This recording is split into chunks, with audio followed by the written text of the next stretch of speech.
Como o conceito de gênero, ele surge como uma ferramenta, né, de diagnóstico clínico no discurso médico nos anos de 1950, né? Então esse é um ponto essencial para a gente pensar uma genealogia do conceito, né? Onde é que ele, de fato, onde é que ele aparece, e é interessante exatamente, me parece, destacar, né, esse ponto de origem, vamos dizer assim, muito entre aspas, do conceito de gênero no discurso médico, porque vai ser a partir exatamente dessa origem como ferramenta clínica que o conceito de gênero vai assumir uma centralidade e vai entrar, portanto, como categoria de discussão no campo da antropologia, das ciências sociais e das ciências humanas de maneira geral. E ali, o conceito de gênero, ele vai trazer mais questões e mais problemas do que propriamente soluções, digamos assim, né?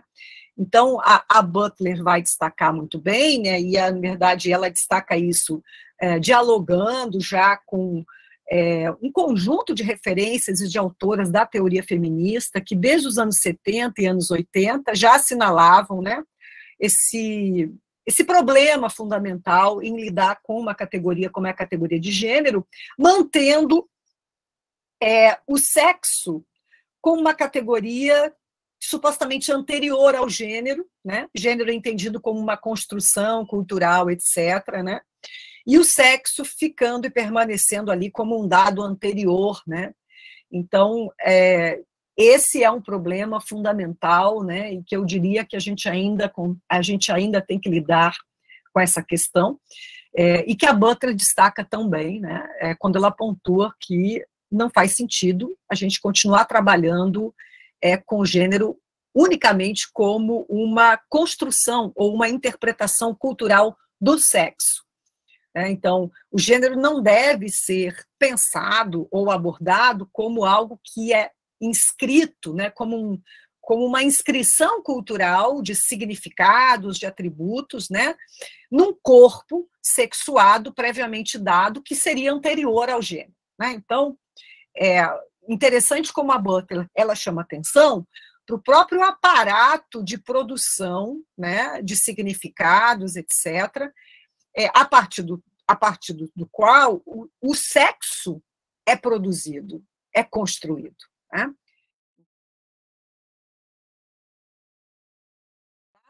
Eu vou, agora, a partir de agora, né, trabalhar, portanto, com o ponto seguinte, vou passar também, muito rapidamente, pela discussão sobre patriarcado, tá?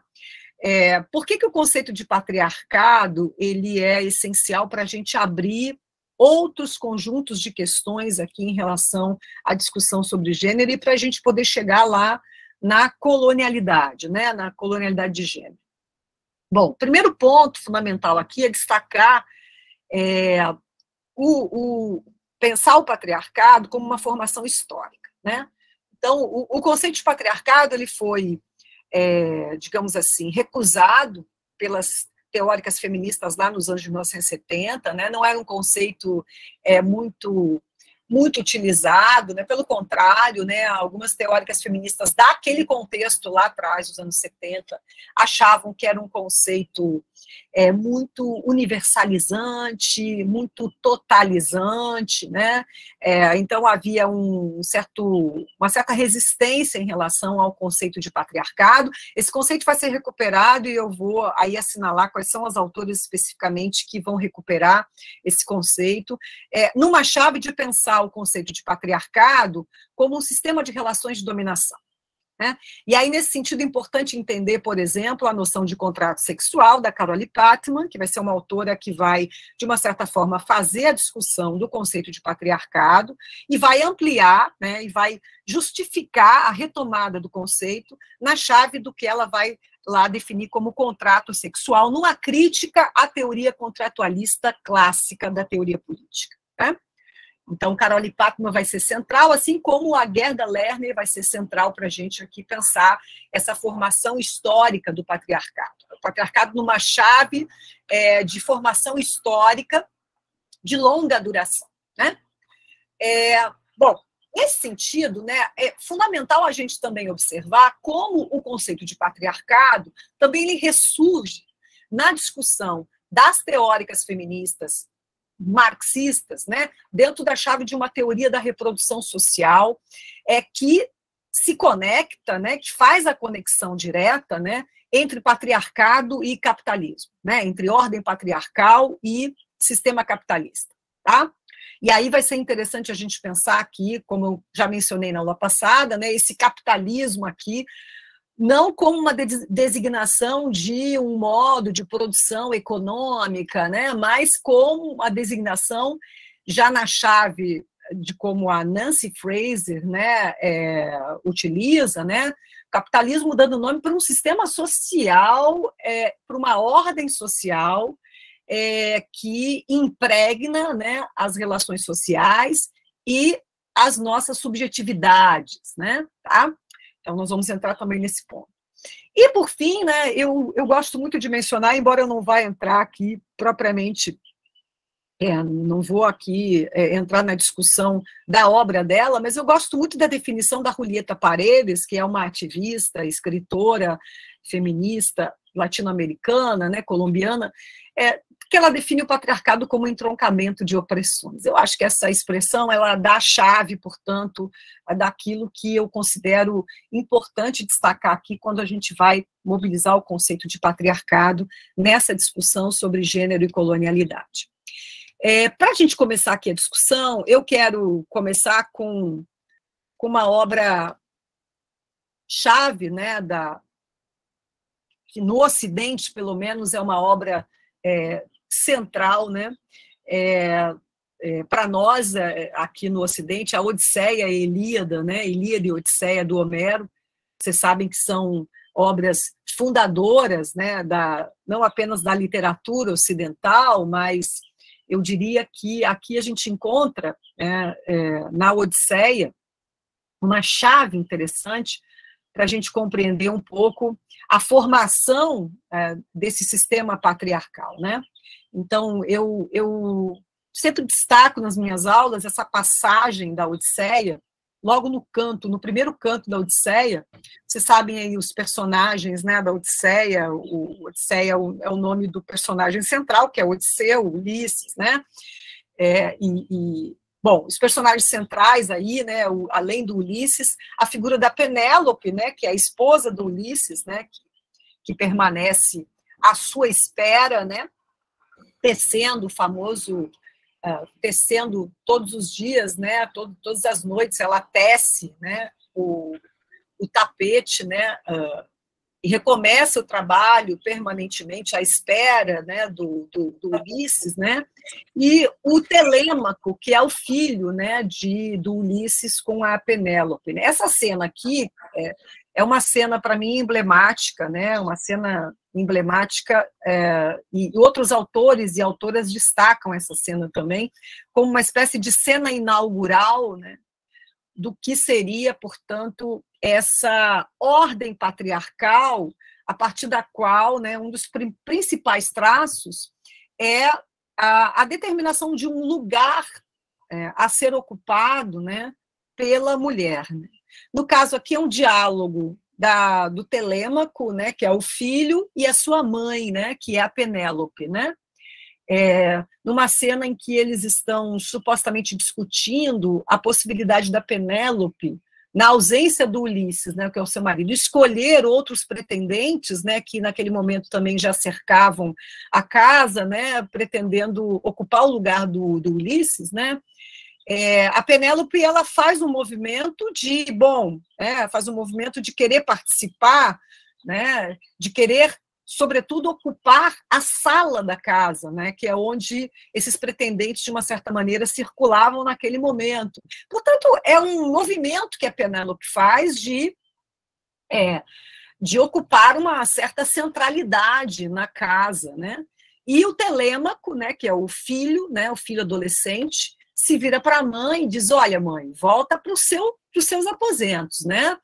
Vai lá cuidar dos seus afazeres, do tear e da roca, e ordena às criadas que executem o trabalho.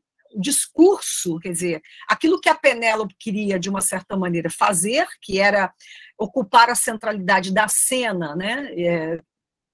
E um pouco da casa também, né? O Telêmaco já de imediato já joga ali um balde de água fria, dizendo, olha, o discurso ocupará os varões todos, mormente a mim, de quem é o poder na casa. Então, é um adolescente, supostamente dizendo para a mãe voltar para o seu lugar, né? Essa cena me parece interessante para a gente pensar exatamente aquilo que a Gerda Lerner aborda numa obra também dos anos 80, que é a criação do patriarcado, que só foi traduzida em 2019 aqui para nós, tá? Então, é uma obra que está baseada também no esforço da Gerda Lerner, né, de recorrer aí a fontes históricas, né, na verdade, é uma grande narrativa, né, em que ela traça lá desde a Antiguidade Oriental, ela tenta encontrar elementos e evidências, né, da formação do patriarcado. Tá? Ela era historiadora de formação, tá? Então ela tem uma obra bastante vasta, né? Então, essa criação do patriarcado está aqui em 86, mas ela produziu praticamente até o final da carreira, né? Teve uma produção bastante intensa. Resumindo aqui o argumento da Gerda Lerner, que me parece importante destacar. Primeiro ponto, o patriarcado é uma formação histórica, né? Uma formação histórica que se dá através de 2.500 anos, pelo menos, né? Uma formação histórica da qual participam homens e mulheres. Né? Então, é um processo histórico, patriarcado, né, que se forma e vai se institucionalizando, sobretudo a partir da organização da família, que tem ali, que seria o seu núcleo social fundamental. Né? Então, o que constitui, na verdade, esse processo de longa duração que a Gerda Lerner tenta mapear através do patriarcado, né? Esse processo, ele basicamente se caracteriza por uma apropriação da função sexual e reprodutiva das mulheres pelos homens, né?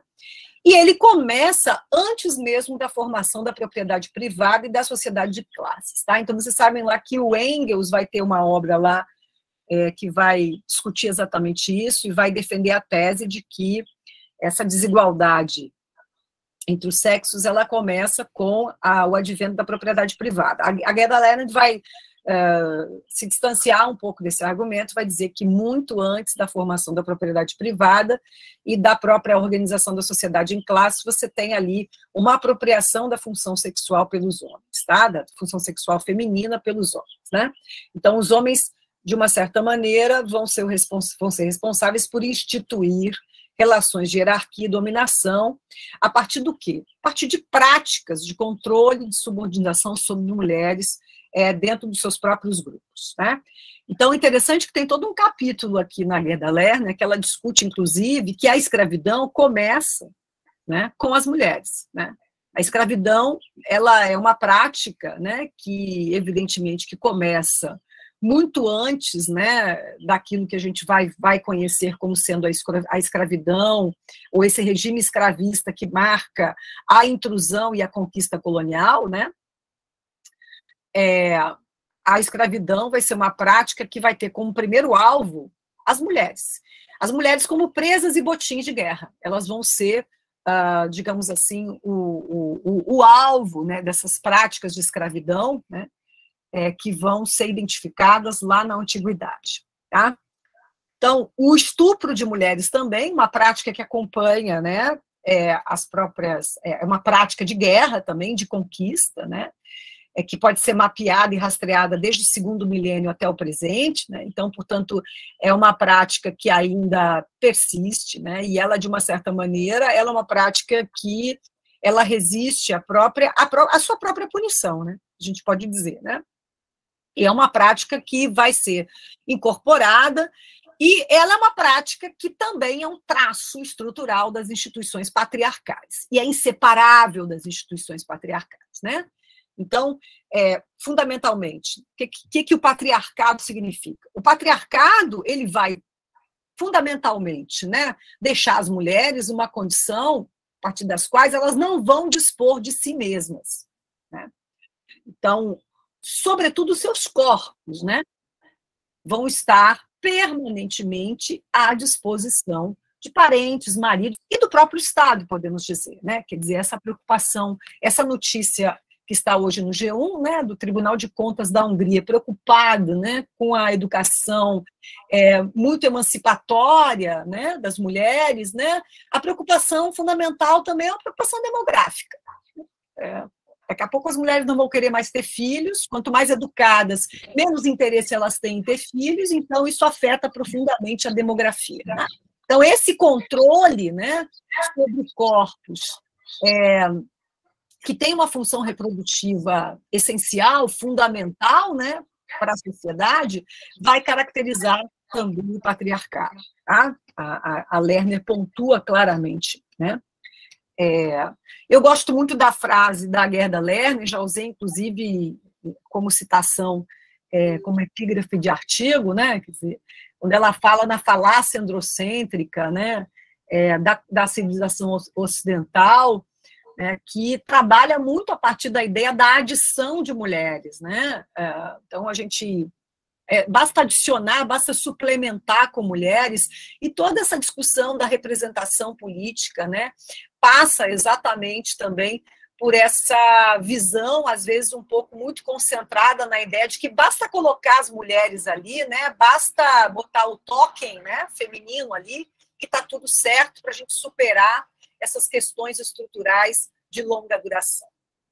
Bom, eu mencionei aqui que, dentro da discussão do conceito de patriarcado, a Carole Packman vai ser uma outra autora, né, que vai também trazer uma contribuição fundamental. Tá? Ela é uma autora que ela é muito mais conhecida lá na teoria política, né, tá, do que propriamente na nossa área, na área da história, enfim. Né, ela tem uma recepção forte, pessoal que trabalha com teoria política, até porque ela faz uma discussão do contratualismo, né, do contratualismo clássico, lá do Hobbes, Locke, Rousseau, que se tornou emblemática, né, e extrapolou, inclusive, né, a contribuição da Packman, extrapola aquele nichozinho, né, que a gente sabe que existe em relação ao pensamento feminista ou à teoria feminista. Né? Então, a discussão que ela faz do contratualismo é central para a gente compreender, né?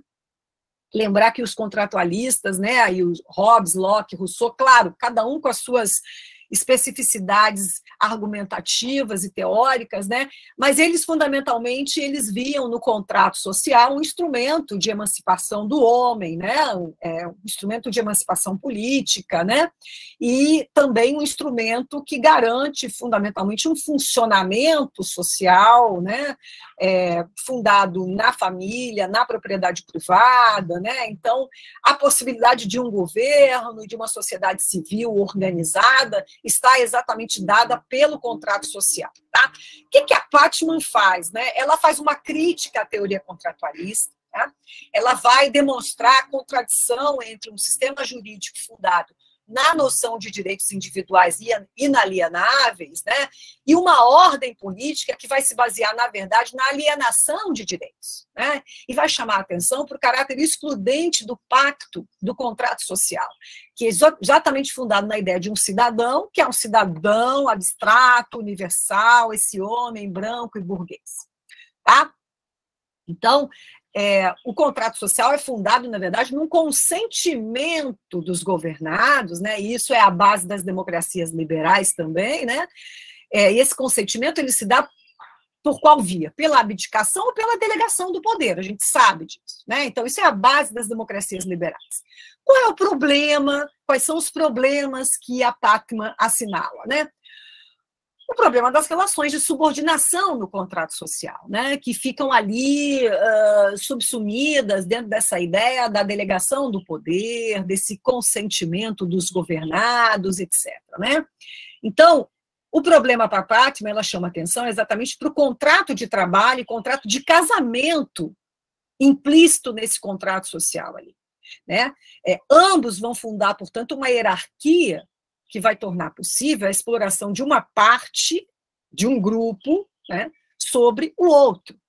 Então, na verdade, essa subordinação vai se basear na alienação da autonomia e dos direitos individuais, que vão funcionar, na verdade, como propriedades dos indivíduos, né?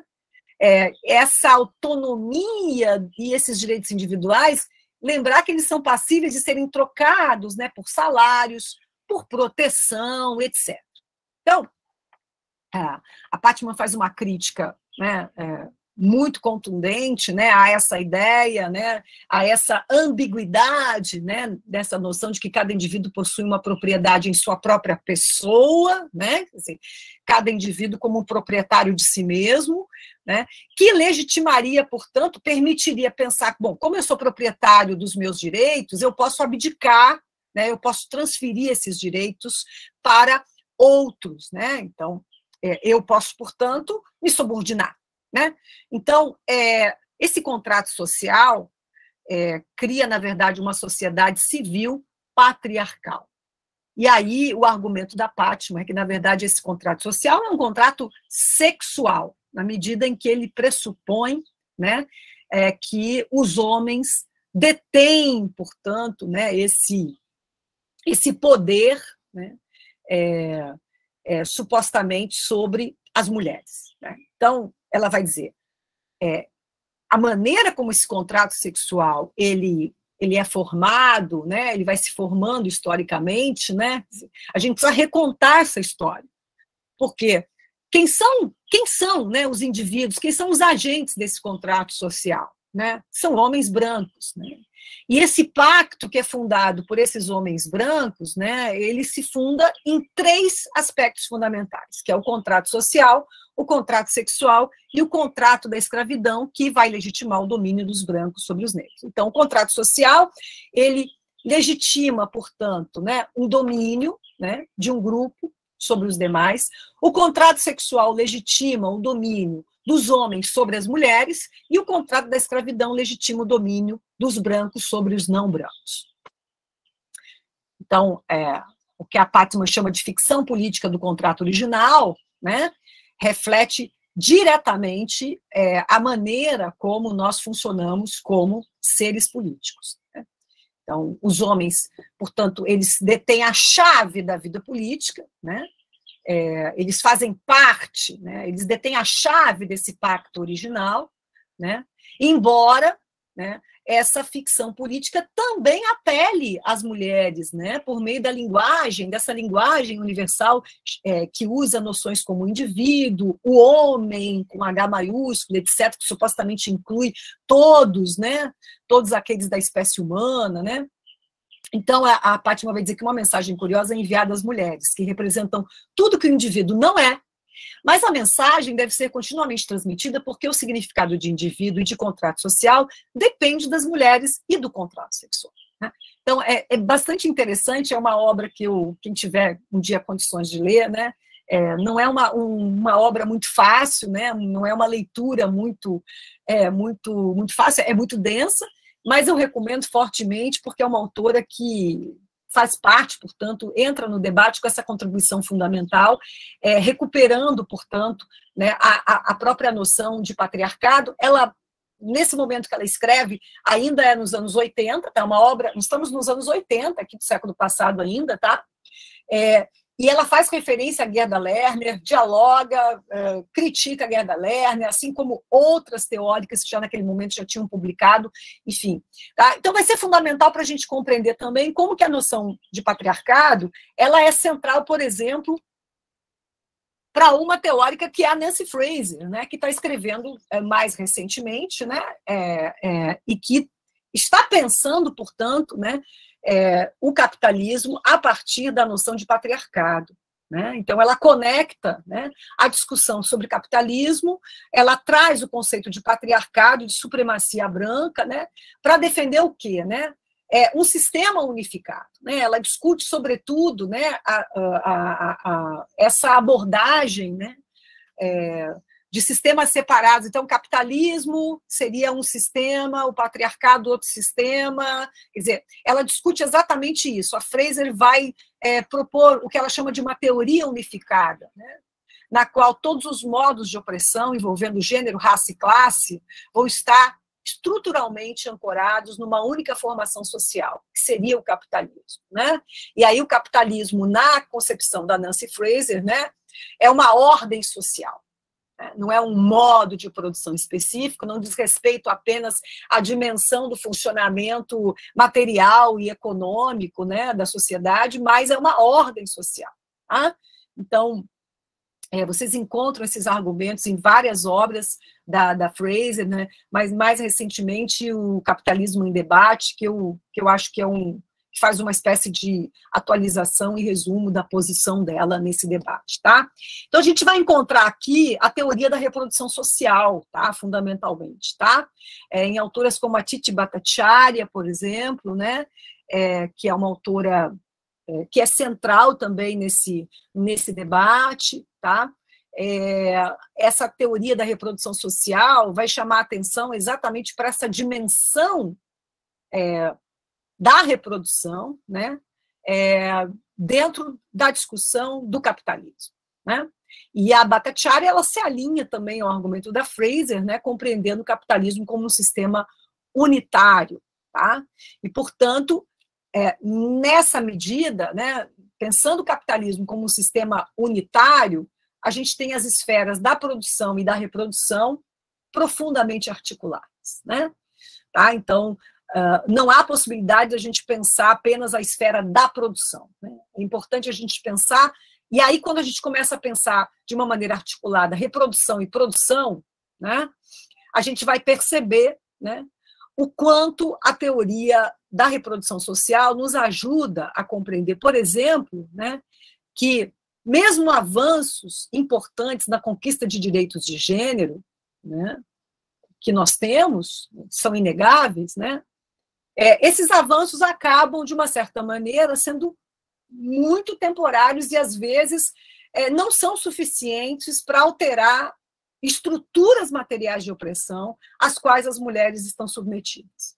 Porque se trata, portanto, de um sistema, que é o sistema capitalista, que funciona também a partir da produção dessas desigualdades, que está assentado, né, e, mais do que isso, né, quer dizer, captura, né, toda e qualquer transformação no sentido da manutenção dessas desigualdades. Então, a Bhattacharya vai dizer que qualquer conversa sobre o fim da opressão e sobre a libertação precisa lançar mão de uma conversa simultânea sobre o fim do sistema em si, o sistema capitalista. Então, isso pode soar, essa teoria da reprodução social pode soar bastante utópica num primeiro momento para nós, né, mas ela está lá também. A Bhattacharya participa, junto com a Cínzia Arruza e com a Nancy Fraser, né, do famoso Manifesto Feminismo para 99%, que foi um manifesto recente, publicado em 2018, foi traduzido, etc. Tá? Então, é importante destacar aqui, né, como esse feminismo para 99%, ele pode fazer um diálogo muito direto com a nossa discussão sobre colonialidade de gênero. Parece que a gente pode fazer aqui uma ponte bem interessante, tá? Em relação a essa discussão. Evidentemente que, se a gente for entrar numa discussão mais aprofundada, etc., a gente vai um pouco se deparar com algumas críticas que foram feitas ao próprio conceito e que ainda, de uma certa maneira, ainda são feitas, né? A noção de patriarcado, ela é vastamente mobilizada na militância, né, na militância feminista, e muitas vezes ela é daquelas palavras que acabam assumindo uma espécie de feição militante incômoda dentro da academia, né, ou dentro de alguns círculos acadêmicos, né? Então, a gente tem sempre que um pouco tentar compreender na chave de como que esse conceito pode ser utilizado de maneira que ele seja operatório, né, para a gente compreender, para a gente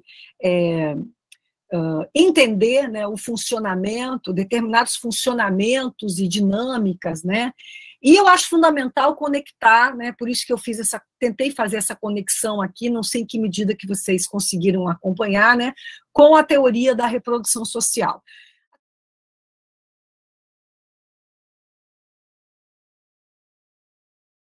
evidentemente, uma origem histórica, né, a partir da intrusão colonial na América, né, mas se mundializa, né, a partir, portanto, desse momento. E o que é essa lógica, né? Por que é colonialidade e não simplesmente colonialismo? Porque a colonialidade, ela se descola, né, daquele processo histórico localizado lá, né, para designar essa lógica que é baseada exatamente numa classificação étnico-racial das populações do mundo. Né? Essa lógica, ela permanece em funcionamento. Né? E ela vai se constituir como um padrão constitutivo, né, do sistema mundial do poder capitalista. E como é que ela opera? Né? Como é que essa lógica da colonialidade opera? Ela opera em várias dimensões. Né? Ela opera tanto na dimensão material, fundamental, né? De tudo aquilo que historicamente é produzido, que depois estruturalmente, né, permanece, né, nesses territórios que foram dominados pela colonização, mas ela tem uma dimensão ali epistêmica, subjetiva, etc. Então, pensar que a colonialidade, né, ela não é esse processo o processo histórico começou e terminou. Isso é a colonização, né? Colonialismo. Né? A colonialidade ultrapassa, portanto, esse processo histórico, né? Para se imprimir como uma espécie de dinâmica e lógica de funcionamento, né, global. Veja, colonialidade também não é algo que é uma lógica que acontece apenas nos territórios colonizados, só no sul global. Não. É uma lógica que, portanto, determina uma dinâmica global de funcionamento, que envolve, portanto, o norte e o sul global. E o que seria a decolonialidade nessa chave? Aí a chave da transmodernidade, como eu mencionei anteriormente. Né? Quer dizer, a decolonialidade seria um movimento crítico, político e epistêmico. Né?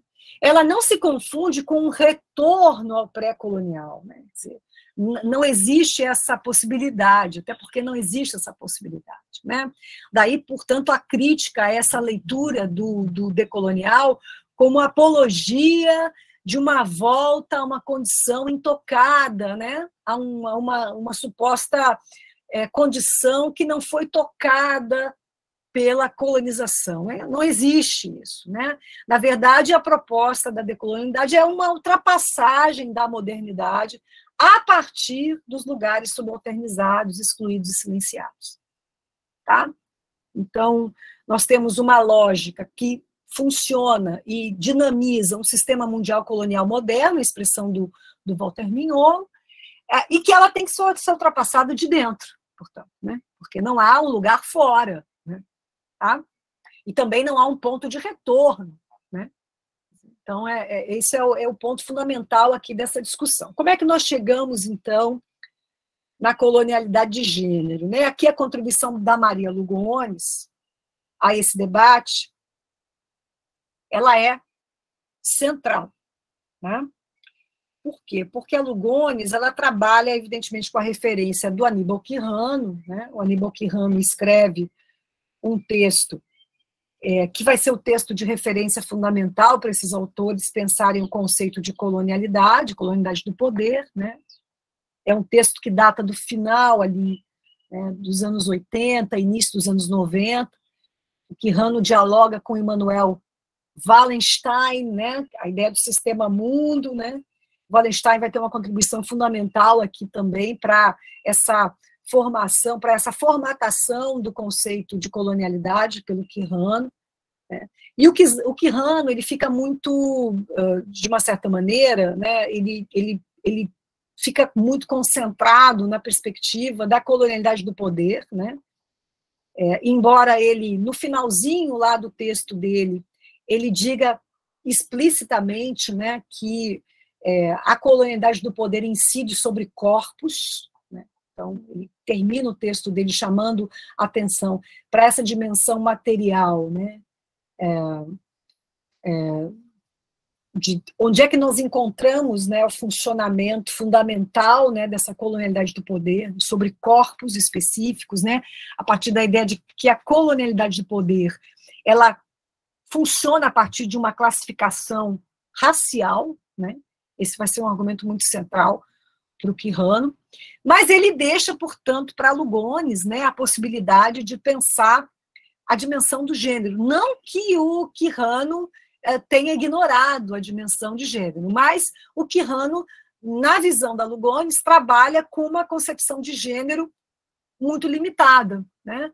Muito ainda fundada, né, naquela concepção do feminismo hegemônico, branco, etc. Né? Então, para Lugones, o Quijano não faz uma boa discussão sobre o gênero, e com isso ele acaba um pouco não trabalhando ou percebendo, né, como que o gênero ele é parte desse sistema moderno colonial, que ela vai chamar de sistema moderno colonial de gênero, portanto, né, vai ser a combinação da colonialidade do poder e um sistema de gênero que é imposto com o colonialismo. Aqui, pessoal, é bem fundamental a gente compreender quais são as referências da Lugones para criar essa ideia do sistema moderno colonial de gênero, né? Então, se a gente for observar bem, a Lugones está trabalhando já com o conceito de interseccionalidade, da Kimberlé Crenshaw, né? Um conceito que emerge no final dos anos 80, início dos anos 90 também, e é a referência fundamental ali para Lugones pensar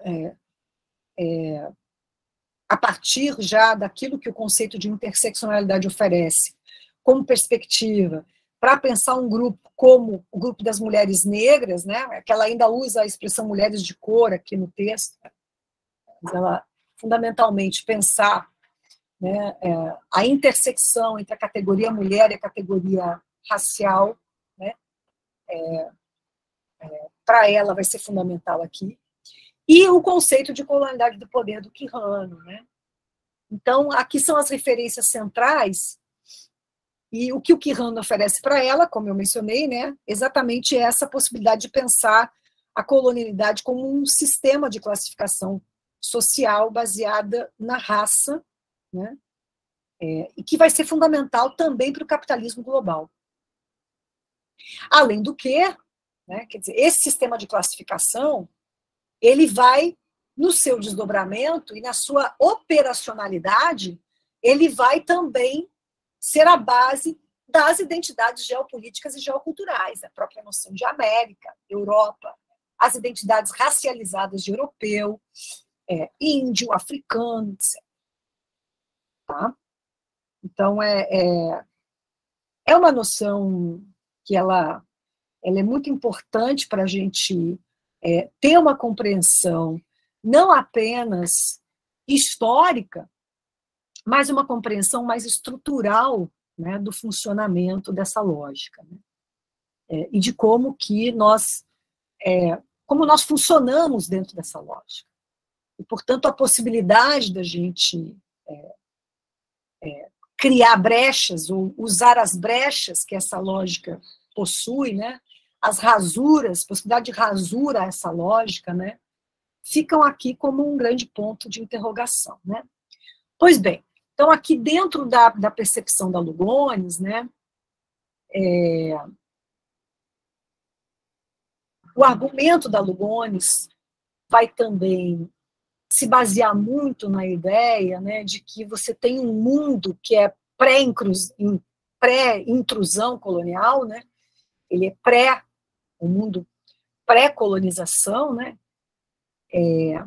que está baseado num tipo de organização em que você identifica uma solidariedade, né, entre os sujeitos, né, que depois é desintegrada, né, com todo o processo da colonização, né. Então, essa desintegração é que vai dar origem, portanto, a esse sistema moderno colonial de gênero.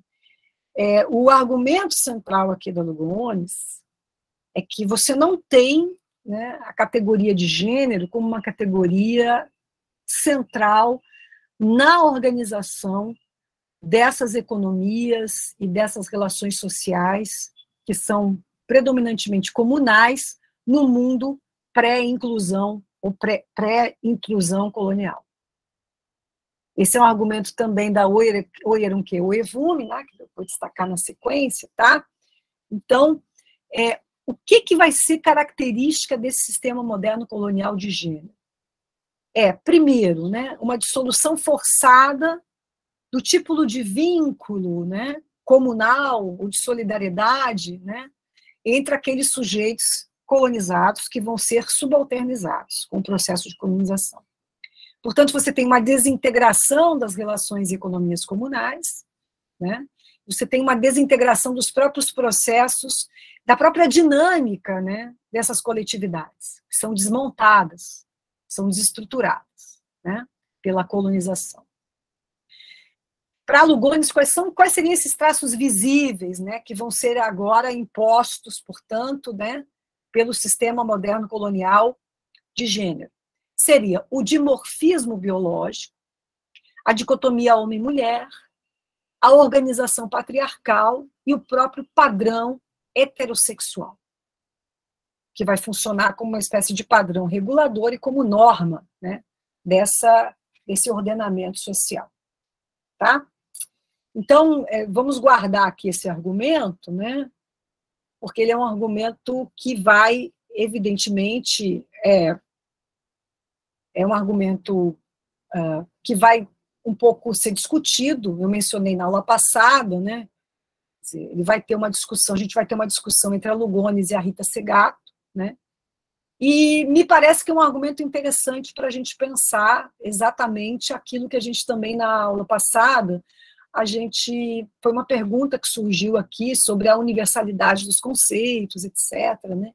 Então, limites, alcances e aplicabilidades de conceitos como gênero e patriarcado, que são conceitos que são evidentemente criados, né, por autores e autoras do norte global e são conceitos que passam também a ser utilizados para a compreensão de sociedades que não são sociedades necessariamente ocidentais, que não são sociedades do norte global, que, portanto, a gente aí faz a questão, né, em que medida, qual é o alcance e aplicabilidade de conceitos como o conceito de gênero e patriarcado para pensar sociedades e experiências, né, outras, né, que não as experiências do mundo eurocentrado, né?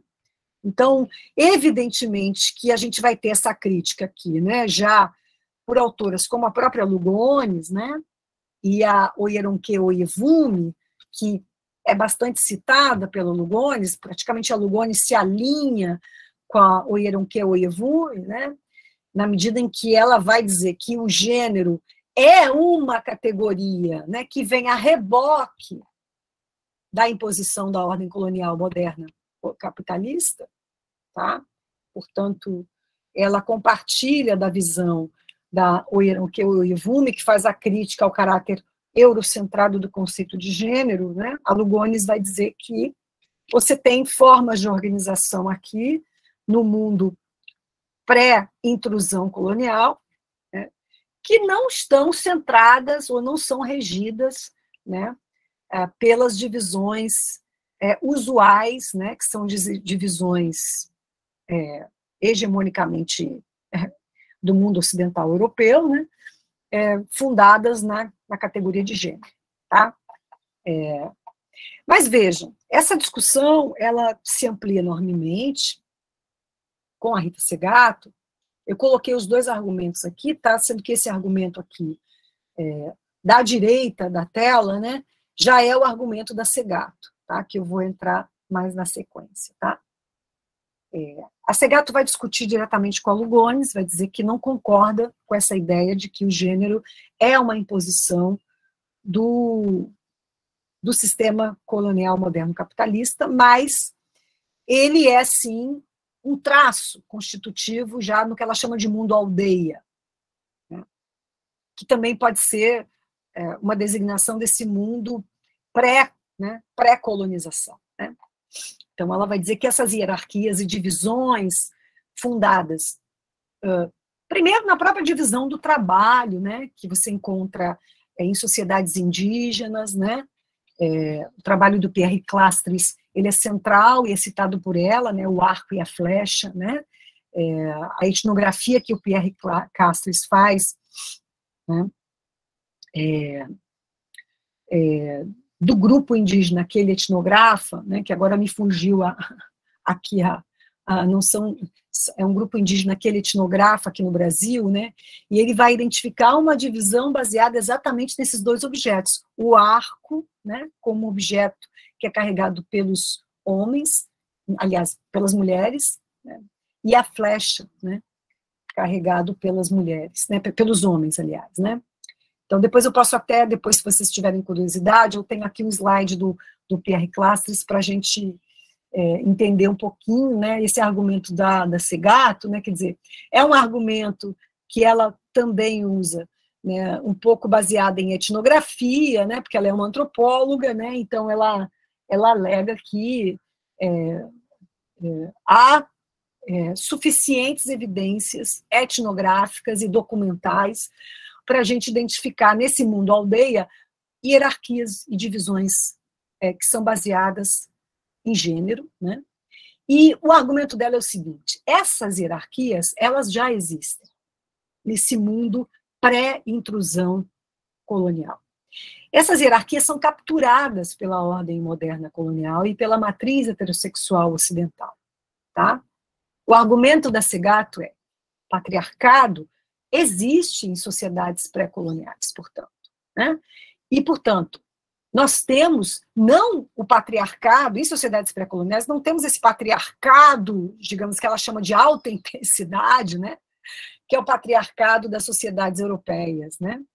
Nós temos um patriarcado de baixa intensidade, mas temos um patriarcado, tá?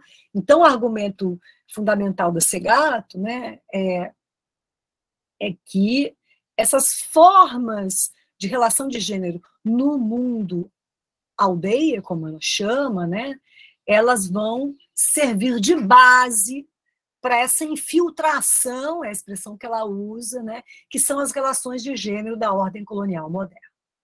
Tá? Então, é um argumento em que ela confronta diretamente a posição da Maria Lugones e da Oyeronke Oyevume, né, que afirmam a inexistência do gênero no mundo pré-colonial. Né? Então, a Segato identifica nas sociedades indígenas e sociedades afro-americanas uma organização patriarcal. Ainda que não seja, evidentemente, né, ela pontua muito claramente, um tipo de organização semelhante ou idêntica àquela organização das relações de gênero ocidentais. Né? Então, o que ela chama, é o que ela vai chamar de patriarcado de baixa intensidade. Qual é o ponto fundamental, né? Assim, no caso específico da Segato, o argumento complementar dela, né, ela faz aqui uma diferenciação, né, que ela vai dizer que o gênero no mundo aldeia constitui uma dualidade hierárquica, em que ambos os termos são dotados de plenitude ontológica e política, apesar da sua desigualdade. Né? Então, ela vai dizer que nós temos uma dualidade, né? Mas não um binarismo. O binarismo seria atípico, né? Na dualidade, que é isso que caracteriza as relações de gênero no mundo aldeia, essa dualidade é complementar. Né?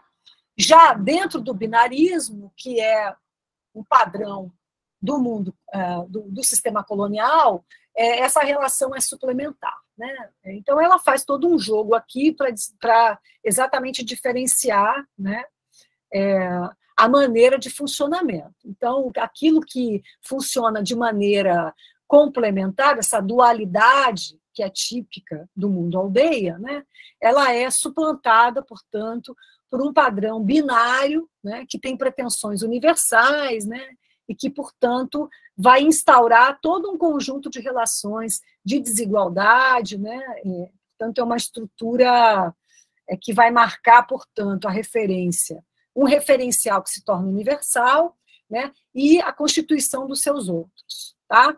Então, esse aqui é o argumento fundamental. Então, aqui, fazendo um resumo, né? Então, você tem com a intrusão colonial a transformação daquilo que é uma dualidade que, na verdade, uma dualidade que ela vai dizer que trabalha dentro de uma lógica de multiplicidade, né? Você tem a transformação dessa lógica, né, de uma dualidade que faz parte de um sistema múltiplo de relações, né, numa lógica binária excludente, né?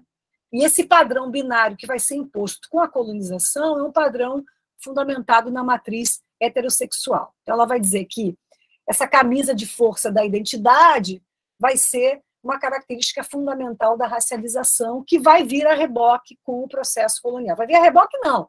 É o processo colonial da modernidade, né? Quer dizer, é um processo que vai empurrar os sujeitos para posições fixas dentro de um padrão binário, né, formado pelos termos branco e não branco, homem e mulher, etc.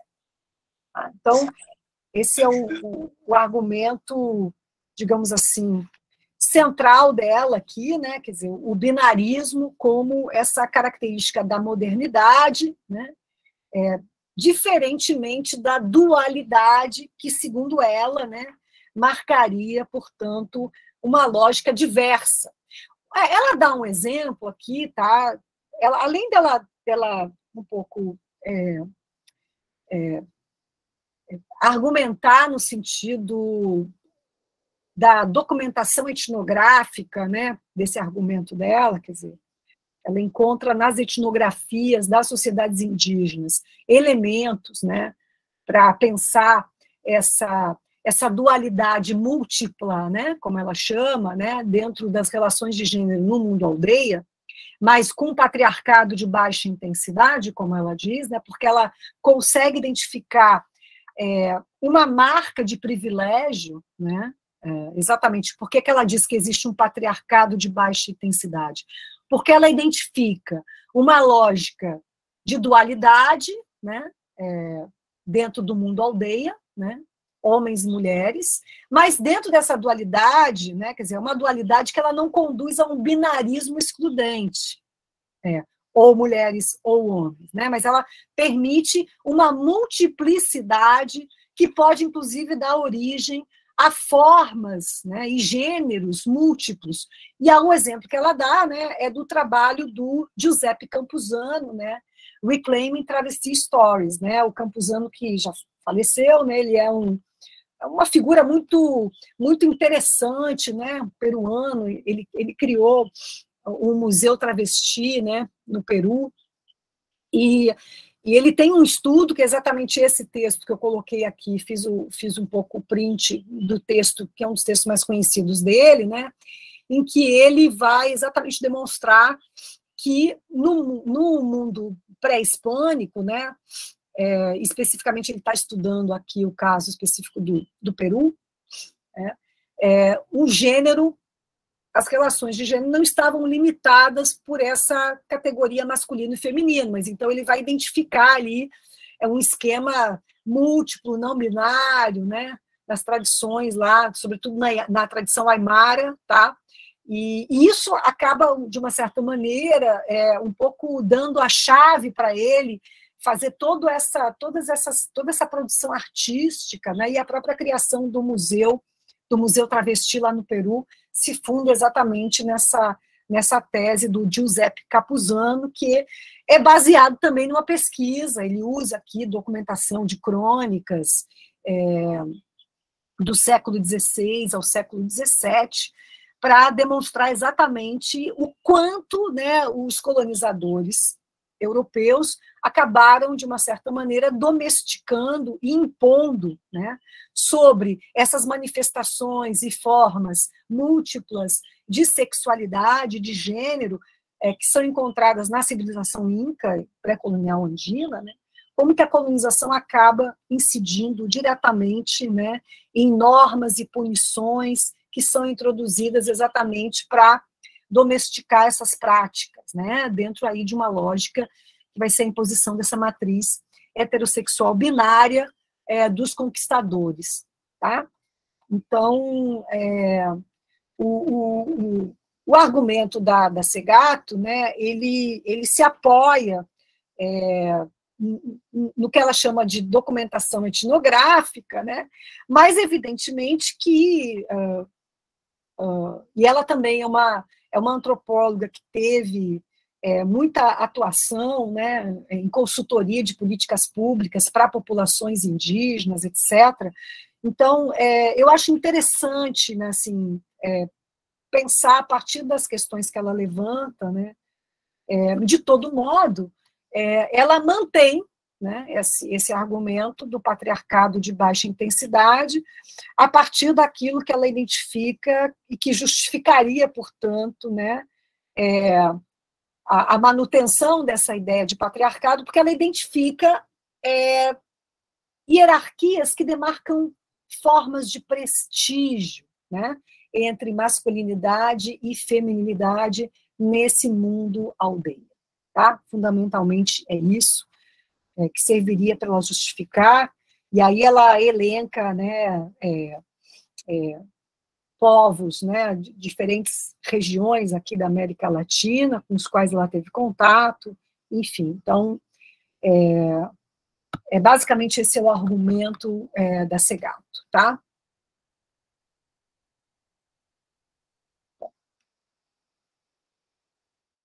Bom, pessoal, só para complementar aqui, né, para aqueles que não conhecem, como a gente está mencionando aqui um debate, né, Maria Lugones, com Rita Segato, acho que uma referência central aqui, que é a Oyeronke Oyevumi, tá? Vou passar aqui rapidamente, só para apresentar a vocês, basicamente, os argumentos dela, para que fique um pouquinho mais completo o quadro desse debate, tá? Então, vou projetar aqui. Qualquer coisa, pessoal, só me chamar, por favor, no áudio, caso vocês tenham alguma dúvida ou queiram fazer algum comentário, tá? Então, a Oyeronke Oyevumi, ela, felizmente, já foi traduzida, né? A obra principal dela, que é a Invenção das Mulheres, saiu recentemente pela Bazar do Tempo, tá? Então, ela é uma pesquisadora nigeriana, atualmente atuando nos Estados Unidos. Ela também complementou a formação dela lá nos Estados Unidos. Então, ela tem aí uma obra bastante vasta. Vocês podem observar pelo título como gender, né? O conceito está presente em vários títulos, tá? E, de fato, ela faz uma discussão bem central, quer dizer, o argumento que é o argumento mobilizado pela Lugones, fundamentalmente, e é o argumento, portanto, que a Segato discute, né, está num texto que aparece também já traduzido, né, está lá na coletânea da Heloísa Buarque de Holanda, né, que é o volume dedicado a perspectivas decoloniais, que é o título do artigo, Conceituando Gênero, os fundamentos eurocêntricos dos conceitos feministas e o desafio das epistemologias africanas. Ora, eu quero chamar a atenção para esse texto, porque é um texto dos anos 2000, tá? Embora tenha saído aí na coletânea edição de 2020, mas esse texto, originalmente, da Oyevumi, é de 2004. Então, é uma crítica, né, que ela evidentemente, que ela ecoa, né, toda uma discussão feita já anteriormente, mas não, evidentemente, com esse conjunto, digamos assim, de argumentos, que são argumentos muito contundentes, né, no sentido de demonstrar, de fato, né, que a categoria de gênero fica limitada para determinadas sociedades e organizações sociais, tá? Então, a crítica dela, ela é já muito contundente nas primeiras páginas desse texto, tá? Então, ela vai dizer que as categorias de gênero e raça, elas funcionam como eixos de classificação, na medida em que também funcionam como eixos de exploração, de estratificação, tá?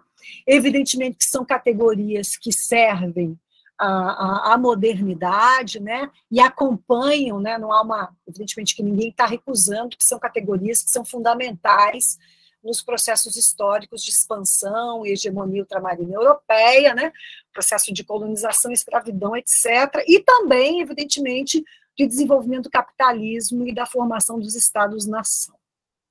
Ela menciona aqui, né, quer dizer, ela define a modernidade como um processo de racialização do conhecimento, né? Por que racialização do conhecimento?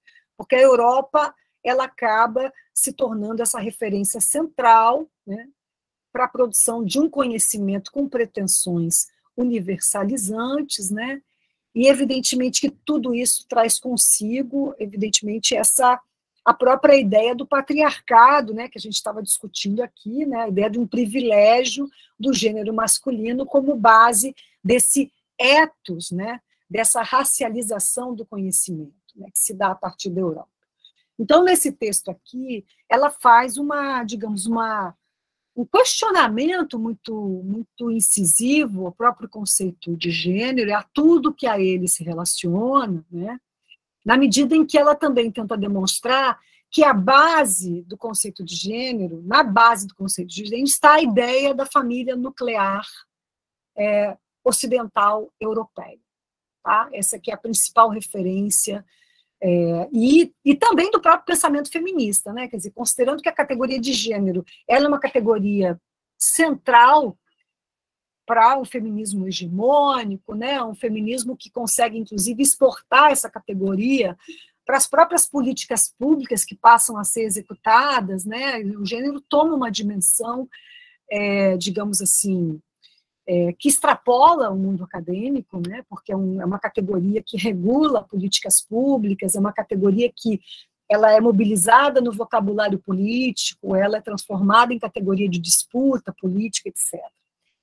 Mas a Oyinloke-Yevumi, ela chama exatamente a atenção para esse ponto, quer dizer, que é o fato de que, com essa categoria, você obscurece outras experiências e outras epistemologias, no caso, as epistemologias africanas, que é a partir da onde ela tenta falar, né, ela tenta se colocar, né, nas construções teóricas mais gerais. Então, a gente continua, de novo, né, trabalhando com um conceito que, por mais que ele tenha essa ambição emancipatória, que, de fato, todo o debate sobre o qual a gente conversou aqui desde a semana passada, né, ele aponta, né, para um viés muito crítico, né, para uma perspectiva muito emancipatória, né, enfim, de uma condição de opressão, mas, no caso aqui específico, a Oyevumi ela demonstra que há limites, né, e que o próprio conceito ele acaba reproduzindo, né, e, portanto, reproduzindo toda uma perspectiva eurocêntrica de um tipo de experiência, um tipo de organização social que não leva em conta outras formas de experiência, de existência, né. Isso tem um impacto teórico muito importante, né, o que ela chama de política do conhecimento feminista, o quanto que essas categorias, a categoria de gênero, por exemplo, ela acaba se tornando central e acaba se tornando um modelo explicativo, né, para a opressão e subordinação das mulheres no mundo inteiro. Então, acaba sendo uma espécie de categoria que ela é submetida, digamos assim, a essa aplicabilidade universal, né? Porque da maneira também como a categoria vem sendo construída, acho que eu demonstrei isso aqui para vocês, né? Ela carrega, evidentemente, né? Como todo e qualquer conceito, né? Os conceitos ocidentais, eles carregam essa pretensão, né? Então, essa categoria acaba, de uma certa forma, tendo essa ambição, né, de ser uma categoria aplicável a mundos que não são necessariamente os mundos referência para a própria teorização e construção teórica daquilo que a gente entende por gênero, tá? Então, a Oyevumi vai um pouco se questionar, né, um conjunto de questões que ela faz aqui no texto, né, se o problema de gênero torna-se central na vida das mulheres brancas, a ponto de outras dimensões serem excluídas, temos de nos perguntar por que o gênero? Por que essa centralidade? Por que não alguma outra categoria, como raça, por exemplo, que é vista como fundamental pelos afro-estadunidenses, né? O gênero é socialmente construído, então a categoria social mulher não é universal. Ainda, como outras formas de opressão e desigualdade estão presentes na sociedade, indagações adicionais devem ser feitas. Por que gênero? Em que medida uma análise de gênero revela ou oculta outras formas de opressão? E quais são as condições femininas bem teorizadas pelos estudos feministas? Especificamente, que grupo de mulheres é bem teorizado? Até que ponto a colocação do gênero em primeiro plano contribui com os desejos das mulheres e sua vontade de entender-se mais claramente? Então, eu acho que são perguntas muito provocativas, né? São perguntas que jogam um conjunto de problemas, né? Que nós estamos longe, né, de termos aí saídas ou soluções fáceis, tá? E eu considero fundamental também a crítica que ela faz à ideia da família nuclear ocidental. Eu acho bastante central, até porque a ideia da família nuclear, ela hoje é também, né, um elemento da disputa política, ela é um argumento central, né, do discurso político das extremas direitas, tá? Então, me parece importante a gente atentar, né, para o que essa crítica da Oyevumi nos dá como elementos também, pensando, evidentemente, que ela aqui não está preocupada com, ela está escrevendo aqui, não está preocupada com o neoconservadorismo, né, que ela poderia até mesmo observar lá nos Estados Unidos, que é onde ela vive. Mas, vejam, é um argumento interessante, porque a crítica dela incide não apenas no conceito, mas incide naquilo que ela identifica como sendo o fundamento desse conceito. Né? Então, ela vai acrescentar aqui um elemento, por exemplo, que a gente não encontra na discussão toda a crítica que a Butler faz do próprio conceito de gênero. Né? Quando a Butler destaca que o sexo fica sendo aquela base não tocada, né? Aquela base pressuposta e dada, né? Do conceito de gênero, na maioria das vezes, né? O que a Oyevumi destaca aqui é que o grande nó aqui do conceito de gênero está nessa ideia da família nuclear ocidental. Né? Então, mesmo dentro do feminismo, ela vai dizer, né, que esse conceito de família nuclear vai se manter ali como um dos pilares, né, centrais. Né? Então, essa instituição generificada, que é a família nuclear, né, ela vai ser, evidentemente, centrada no quê? Na unidade conjugal de homens e mulheres, na divisão sexual do trabalho, né?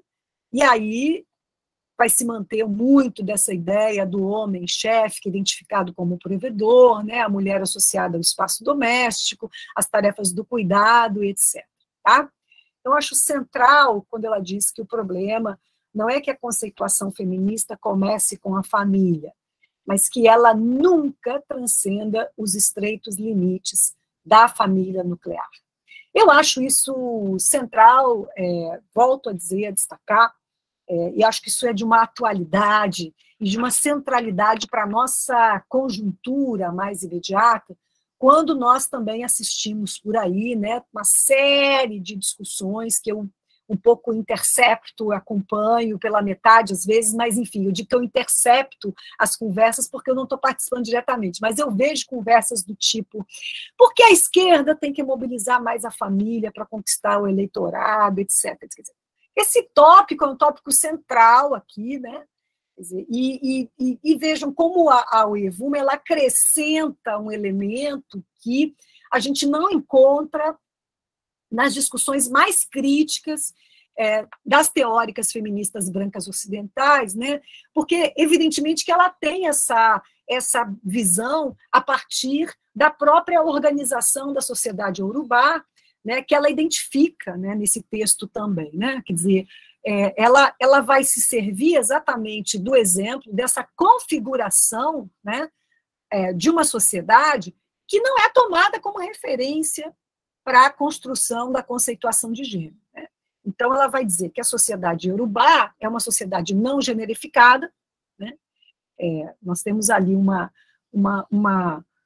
família, vamos chamar assim, né? Um grupo familiar iorubá, em que você não tem, no próprio idioma, né, na própria linguagem iorubá, você não tem a classificação menino e menina, por exemplo, né? Você não tem palavras que denotem essa distinção, né?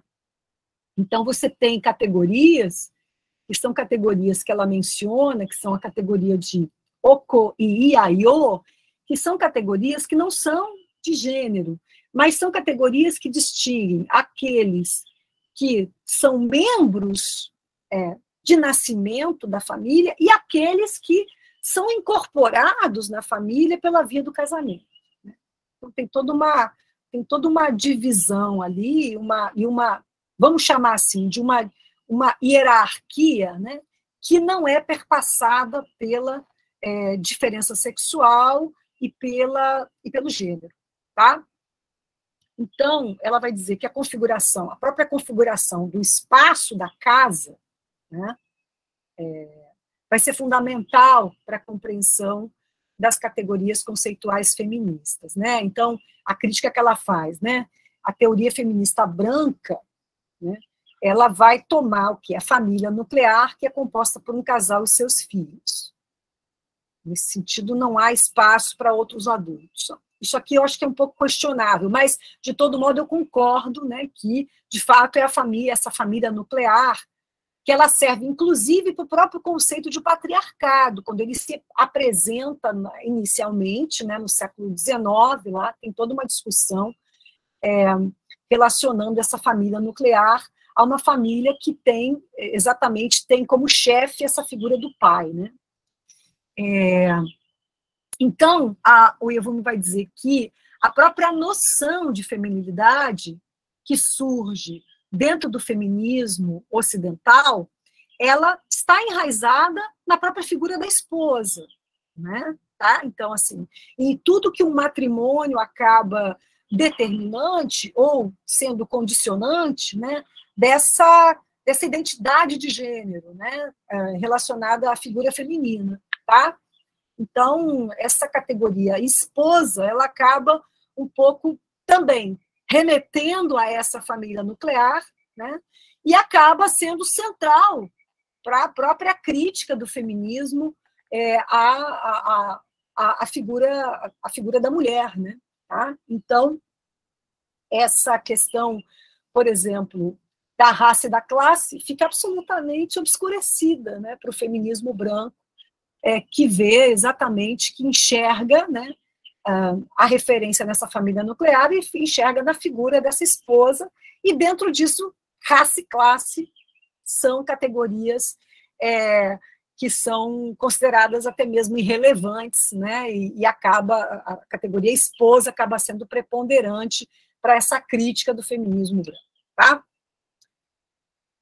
O que é essa família iorubá não generificada? Quer dizer, a categoria, o princípio fundamental é a ancianidade. Aqui até tem um erro aqui de ortografia, esse ancianidade. Primeiro que ancianidade, não ansiedade.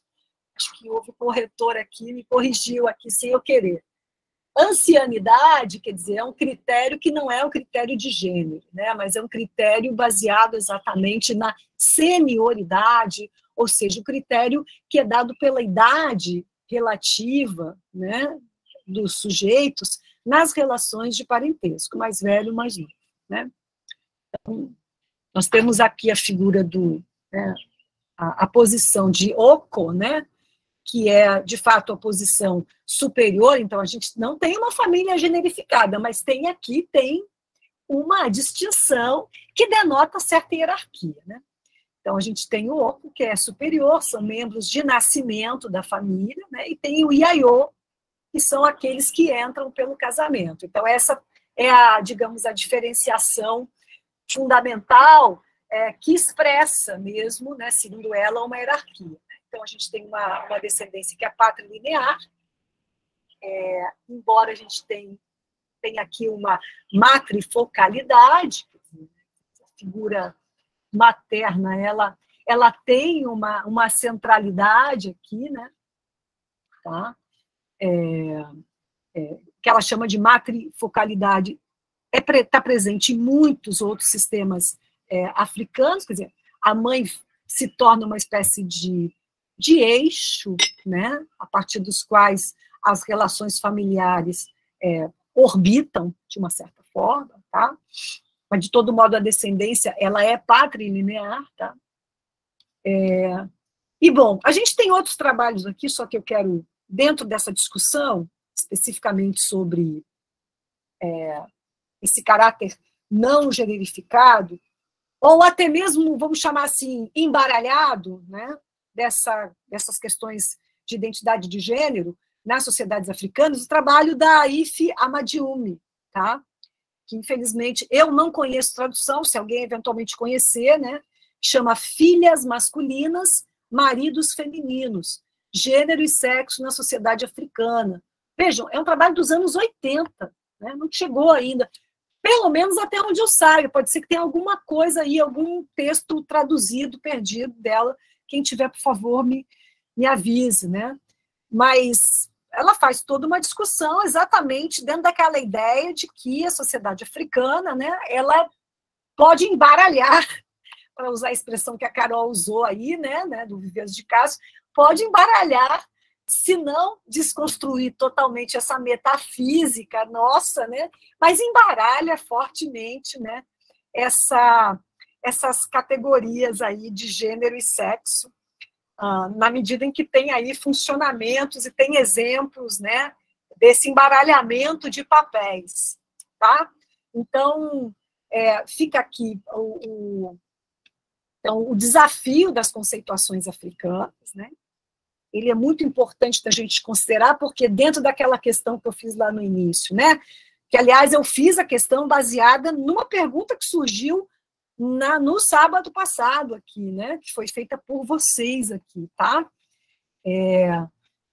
Um pouco um questionamento, né? Sobre a universalidade, até onde a gente pode trabalhar com esses conceitos, né? O conceito de gênero, o próprio conceito de patriarcado, né? Então, o quanto eles se assentam em binarismos, em dualidades, né? E aí, quando a gente lê autoras que trazem, né, a experiência de sociedades que não são as sociedades hegemônicas ocidentais, sobre as quais esses conceitos, de uma certa forma, são construídos, a gente tem que retomar aqui, né, repassar as nossas definições de gênero, tá? A primeira delas a ser repassada é exatamente aquela que eu também coloquei lá no sábado passado, que é aquela nossa referência fundamental, que é a John Scott, que é a presença dessa definição da John Scott em 99% dos projetos e trabalhos de pesquisa que envolvem a temática de gênero, ou relações de gênero, né? Então, a gente tem que repassar, né? A gente tem que revisar, rever, ampliar, né, essa definição. Lembrando que eu coloquei logo a John Scott, logo no início, porque toda a discussão sobre genealogia do conceito de gênero vai nos fazer repensar um pouco a tudo aquilo que a Scott também deixa para a gente pensar sobre as diferenças entre os sexos como um dado, digamos assim, pressuposto dentro do conceito de gênero a partir do qual ela trabalha, né, ou ela propõe. Então, dizer que o gênero é um elemento constitutivo das relações sociais fundadas sobre as diferenças percebidas entre os sexos, nos joga de novo naquele problema, né, que nós sabemos muito bem que é o problema, das diferenças perceptíveis e que são reproduzidas nos nossos esquemas perceptivos, né, sobre a diferença entre os sexos, né, sobre a diferença entre masculino e feminino, homem e mulher, etc. Né? E dizer que, bom, o gênero ele é a maneira primária de significar relações de poder, bom, abre também mais questões do que propriamente, né, soluções. Né?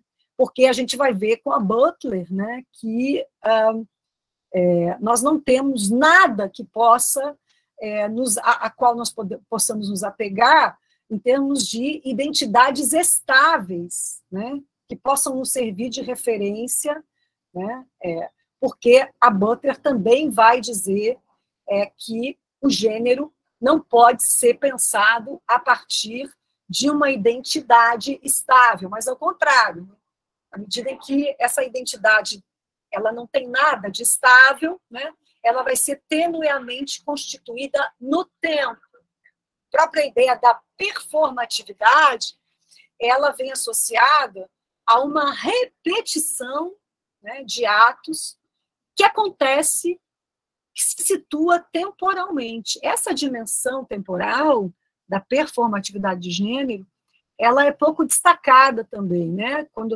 eu vejo assim a reprodução do conceito de performatividade de gênero da Butler, essa dimensão da temporalidade fica ali um pouco, né, obscurecida. Por quê? Porque, de fato, é uma questão, é uma dimensão mais complicada de você pensar. A dimensão da performatividade já é difícil, né, de ser compreendida, né?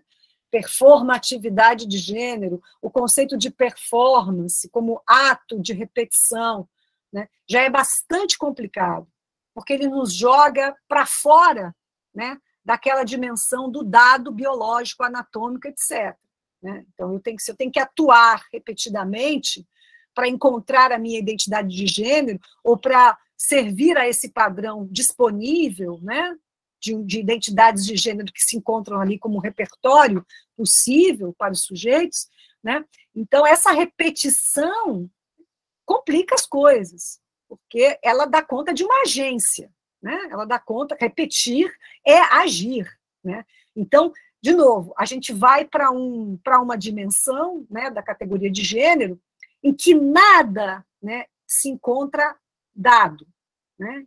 De novo, a gente está muito longe daquele substrato biológico, etc. Né? Agora, quando a Butler acrescenta que o gênero é o meio discursivo cultural através do qual a natureza do corpo biológico sexuado ou sexo natural é construído, a gente fica também, de novo, né, naquele limbo da dúvida. Ah, mas então é só discurso, né? Então, não é exatamente isso, né? Não é essa leitura tão simplificadora, né, de situar a questão do gênero numa dimensão discursiva e, portanto, retirar, né, essa dimensão material, né, a própria materialidade, né, em que a gente consegue perceber a condição, né, essa condição do gênero inscrito nos corpos. Né. Então, veja, essa construção que a Butler também utiliza, né? Aqui eu já estou no Corpos que Importam, que é o texto que vem, o livro que vem depois, né? Vem 2 ou 3 anos depois, e aí é onde ela vai dar conta de algumas críticas, né? Entre elas, uma crítica, me parece, embora ela não mencione diretamente, porque eu acho que nem é digno de menção, mas uma crítica muito rasteira que o Pierre Bourdieu faz no Dominação Masculina. Dominação Masculina é um livro, é um texto do Pierre Bourdieu que é posterior ao Problemas de Gênero e menciona a Butler lá no final, afora não mencionar e não fazer nenhuma referência a autoras feministas que estão debruçadas sobre o tema da dominação masculina. Nada, Pierre Bourdieu parece que ele é o grande Deus que está criando o mundo e está falando sobre dominação masculina pela primeira vez. Né? Então, assim, é uma obra importante, eu já incluí nos meus cursos, ela é importante para conhecer os argumentos todos dele, do autor, etc., né? Até porque o Pierre Bourdieu tem uma recepção forte aqui no Brasil, então é importante conhecer. Mas é surpreendente como ele desconstrói, como ele critica, né? Como ele faz a crítica a Judith Butler, dizendo que a Judith Butler está pensando o gênero como um fenômeno meramente discursivo, quer dizer, além do mais, não leu bem, né? Não leu como deveria, né? Então, me parece que no Corpos que Importam, que é da onde eu extraí essa citação que está aqui no slide, no Corpos que Importam, ela está tentando responder, sobretudo quando ela começa, né, exatamente fazendo essa discussão sobre construtivismo, sobre o argumento biológico, etc., e como que o que ela chama de falácia do construtivismo acaba nos jogando, muito retomando aquela discussão lá dos anos 80, em que algumas teóricas já haviam apontado o perigo dessa noção de gênero como construção cultural, temos problemas aqui, tá? Mas ela aprofunda, porque ela vai um pouco falar em termos da materialidade, né, ou das materialidades que o gênero acaba produzindo. Então, evidentemente que é um trabalho, é uma obra em que ela não é uma simples resposta, mas é um aprofundamento do problema de gênero, e ela vai, então, dizer que vai reforçar, então, a ideia de que não há um sujeito prévio a essa construção, que a própria ideia também de gênero pode sugerir. E eu acho que muitas das discussões sobre identidade de gênero também acabam um pouco sugerindo que você tem uma criança que nasce despida, né? Nasce com uma tábua em branco, né? E em cima em cima dela ou ela vai fazer opções, né, que é outra coisa completa, muito difícil pensar a escolha, né, a opção, aquela opção, a identidade sexual como opção, coisa difícil também, né, complicada assim, né? E ao mesmo tempo, quer dizer, você pressupõe que existe um sujeito, né, prévio lá, né, que não foi submetido a nada, né? Então ela vai falar em assujeitamento de gênero, né? E ela vai, inclusive, definir mais claramente, né, gênero como as relações de diferenciação pelas quais os sujeitos falantes vêm à existência. Portanto, eu não tenho possibilidade da existência de um sujeito qualquer que não já esteja assujeitado pelo gênero e subjetivado por ele. Então, não há um eu que preceda, né, esse processo de atribuição de gênero. Mas esse sujeito ele emerge nessa própria matriz, que são, evidentemente, relações de poder. A gente vai ver que, para Butler, assim como para Foucault, não há um sujeito que preceda as relações de poder que os constituem enquanto sujeito, né? Não há essa possibilidade. Então, é preciso compreender, então, esse argumento prévio, que é um argumento Foucaultiano, para entender também a Butler.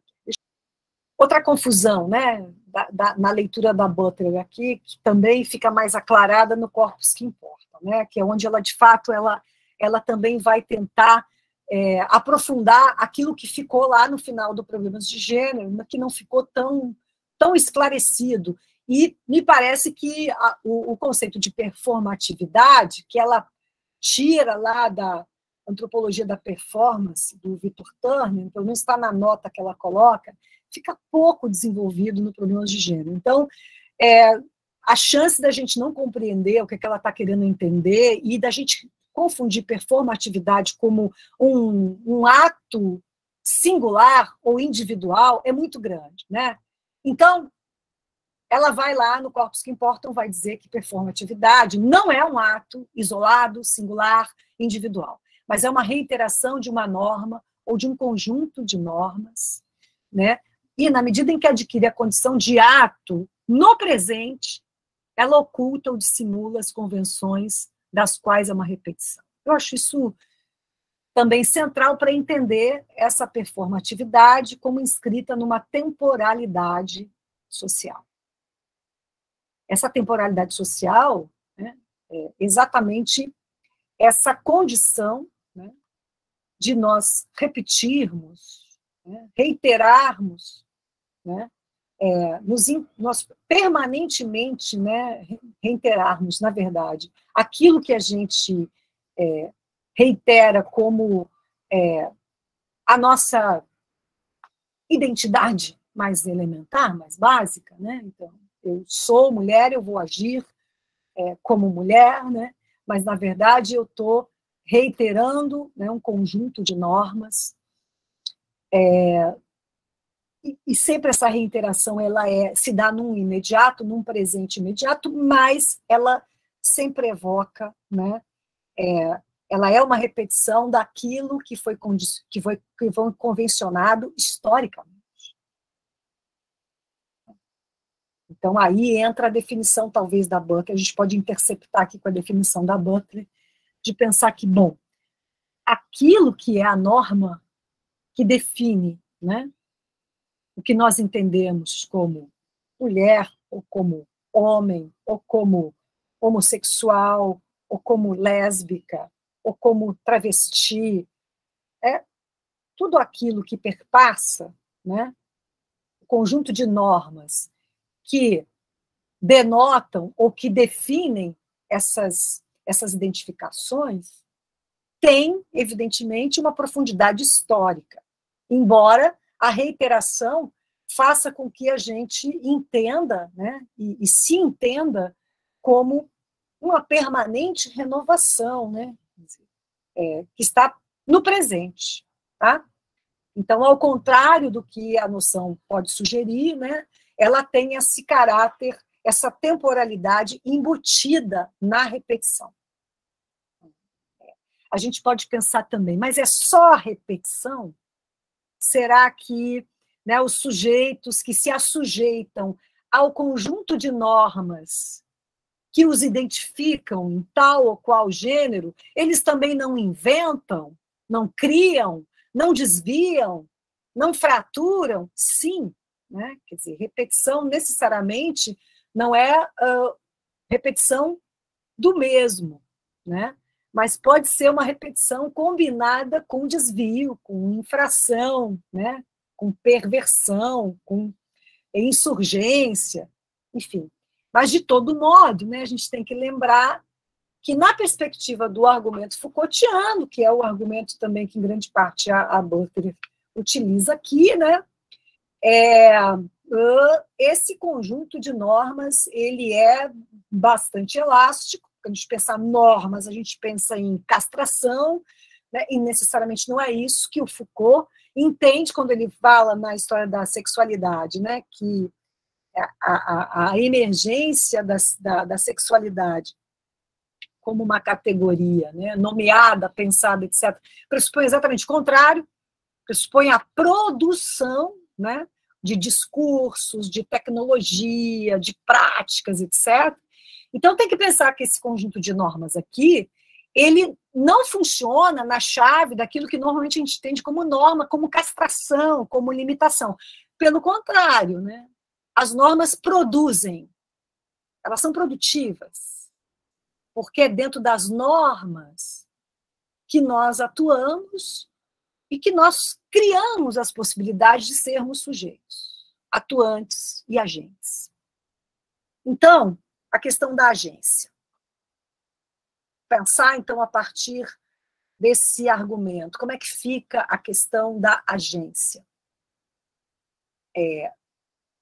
Totalmente afastada, nesse caso, da ideia de um sujeito que tem vontades, né, que atua a partir de um desejo voluntarista, né, que existe fora ou contra as normas reguladoras, né, a que supostamente ele se opõe. Isso é bem Foucaultiano, né?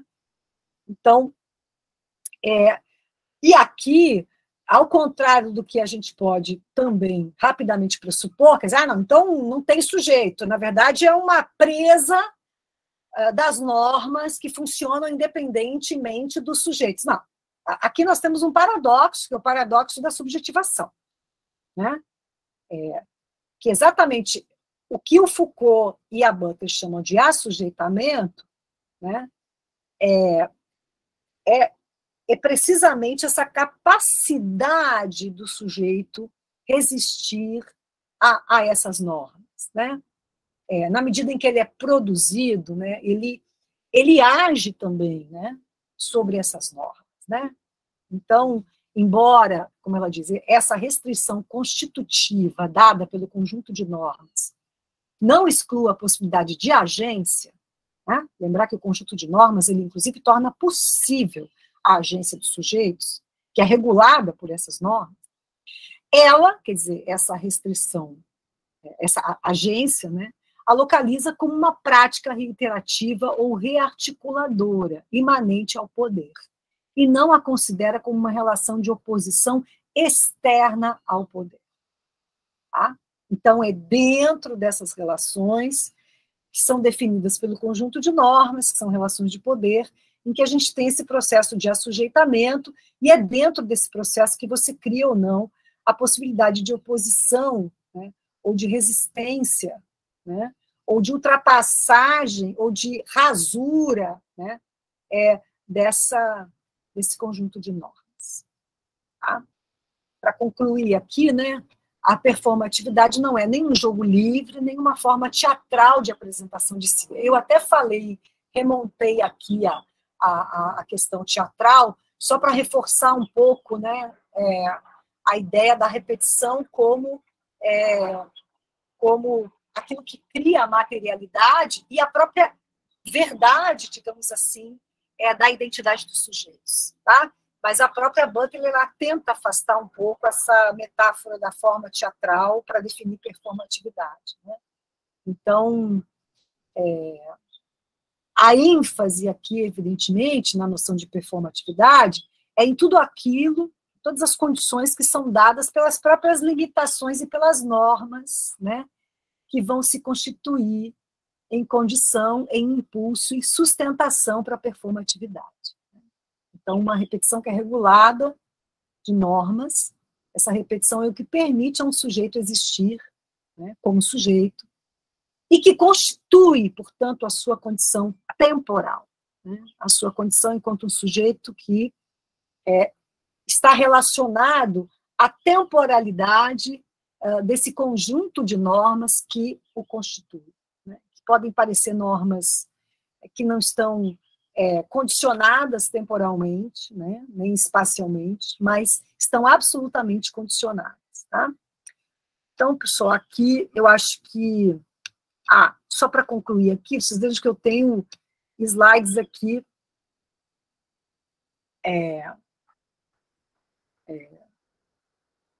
de novo, né, a ênfase que ela dá, só para fechar mais, aqui eu estou me baseando no corpus que importam, que é onde ela esclarece mais, né? Então, essa performance, né, esses atos performativos de gênero, não são escolhas, né, não refletem uma mera escolha individual, não são algo que vai se imprimir, né, sobre um indivíduo que pré-existe, né, a esses papéis, né? Portanto, essa ideia de algo que se imprime, que se inscreve, ou algo que é determinado pela natureza, tampouco pela linguagem por si, né? Ela chega a dizer que os gêneros não são determinados nem pela natureza, nem pela linguagem, nem pelo simbólico, nem pela esmagadora história do patriarcado.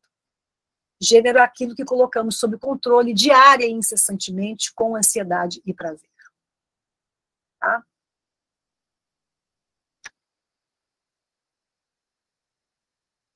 Portanto, essa discussão toda, ela me parece que, embora aqui a gente tivesse que fazer uma ponte, né, direta, né, com a discussão que a colonialidade de gênero nos traz, né, me parece, de novo, volto a frisar, né, eu não vou ter tempo para isso, mas me parece que no corpus que importam, esse desequilíbrio que a gente pode perceber, né, que a Butler talvez deixe lá, né, em aberto, no problema de gênero, por não tratar do problema da questão racial, me parece que aqui há uma preocupação nesse sentido. Mas é claro que aí, né, a gente poderia também lançar mão de outros autores e poderia entrar na discussão de outras autoras que investem, né, e trazem contribuições mais importantes, como é o caso da Denise Ferreira da Silva. Eu acho que é uma autora fundamental para a gente avançar nessa discussão que é aberta lá pelo debate da colonialidade de gênero, da Lugones. A Sylvia Wynter também, que é uma autora afro-estadunidense, que vai aprofundar também a discussão, dialogando com o Quijano, né, para pensar essa linha de demarcação entre o humano e o não humano, que a colonialidade do poder demarca, né? Então, me parece que nós temos aí autores que podem trazer uma contribuição de avanço lá no debate da Lugones, igualmente podem trazer no debate da Oevume também, né? Na mesma medida em que também não acho que seja desprezível a gente tentar também fazer esse diálogo com a discussão de autoras como a Butler, por exemplo. Tá? O próprio Paul Preciado também, que eu enquadraria também e traria aqui também para o debate. Tá? Só quero terminar e amarrar com uma citação, né, que me intriga muito. É uma citação também que vem lá do final dos anos 70. Tá? Para mim, ela é um enigma. Tá? Essa citação aqui, ó. O que isso significa quando as ferramentas de um patriarcado racista são usadas para examinar os frutos desse mesmo patriarcado? Significa que há limites restritos para as mudanças possíveis e admissíveis. Pois as ferramentas do Senhor nunca derrubarão a Casa Grande. Elas podem possibilitar que os vençamos em seu próprio jogo durante certo tempo, mas nunca permitirão que provoquemos uma mudança autêntica. E isso só é ameaçador para aquelas que ainda consideram a Casa Grande como a sua única fonte de apoio. Audre Lorde é uma frase proferida numa conferência de um seminário, enfim, de um evento que ocorreu em Nova York, no dia 29 de setembro de 1979.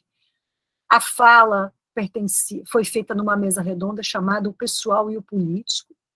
E esse texto, né, que é um texto curto, é o texto de uma fala muito rápida, né, em que ela começa reclamando da ausência de mulheres negras e lésbicas naquele evento, né, convidadas para aquele evento. Foi traduzida recentemente, né, no livro, está no livro Irmã Outsider, né, que também foi traduzido recentemente, publicado aí pela editora Autêntica, aqui no Brasil. Eu acho que a Audre Lorde, ela, lá de 1979, ela lança um enigma que eu até hoje, pelo menos, não considero que para esse enigma a gente tenha encontrado minimamente, né, uma saída. Não estou falando nem solução, só estou falando numa saída, numa brecha.